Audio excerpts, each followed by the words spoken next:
Just now by satellite from New York, and well, it's good to have you with us. Oh, hey, that first Rocky was a classic. You guys shot that thing for about 450,000. It was a wonderful piece of work.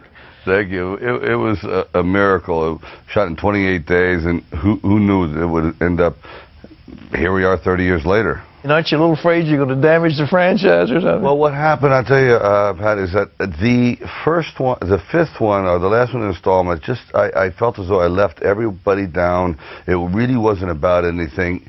And if you really go back to the first Rocky, people don't realize the first shot is this shot of Christ, and it comes down over the beams of the church. It says resurrection, then it goes to Rocky being pummeled. And what I was trying to say is this man has been chosen for a journey. He's at the lowest strata of society, and we're watching him eventually find Christian ideals, that he finds love, he starts to bring people together, all these, what I would call society's outcasts, and they all come together for one unified family spirit, and that's how they triumph. Alone, they're not very, very strong. Together, they're invincible. Well, how about this last one? I mean, Rocky well, the last one. Yeah, go ahead. Well, the last one exactly is now, after he has all this family core values, his wife has died. So now the rug has been pulled out from under him. He's at his lowest depths. He goes, how can this be? And it's about pulling yourself up from the doldrums of society and of depression and clawing your way back up, finding the light, finding the spirit, moving on. He surrounds himself with old friends, even ex-fighters that read scripture, and then when he goes into the ring, he goes in with a sense of kind of like he's doing God's work. He really is on a mission. Well, you know, the average viewer is going to say, you know, boxing, you're slamming somebody, you know, what happened with that Russian, you know, you were giving him everything you got really good. How is that Christian? Well, because, you know, there is one thing about speaking the word, but eventually you do need the crusader.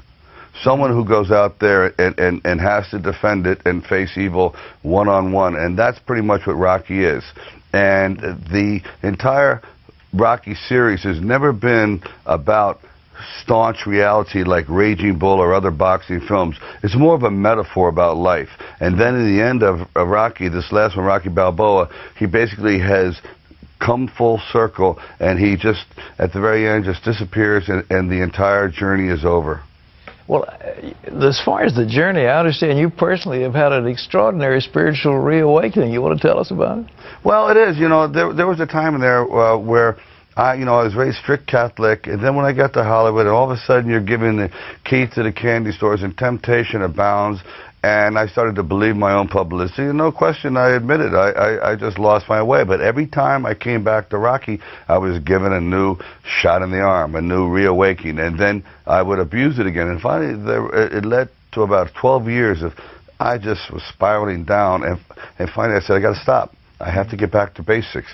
And I really decided to take things out of my own hands and put it in God's hands, because I always felt I was chosen to do something. I was never a writer. I was never an exemplary student. All of a sudden, one day, I started writing Rocky. I wrote it in 3 days, and it wins the Oscar. And I cannot assume that I did this all on my own. I really do not believe that for a second. And I feel the same thing with the last film, that there was a calling. I wanted to do it. And for some reason, I think, Pat, right now, it's a perfect message for what's going on, right? You know, the world's in upheaval. We don't have certain individuals we can look up to. And Rocky's a humble man who really believes in sacrificing himself for the good of others. Well, I know people will want to watch it. It opens tomorrow in theaters all across America. Have you got good distribution for it? Oh, it's been fantastic. I mean, so far, when I announced this, I was the laughingstock of the country. But I said, you don't understand. It's really dealing with some deep core values. Now, things are just happening. We're on the cover. Today, I just found out we're on the cover of USA Today. It's like a miracle. It's like going back to the first one. I really believe life does repeat itself, and I have to give my complete thanks to all those that have supported me, and by the grace of God, I'm here again.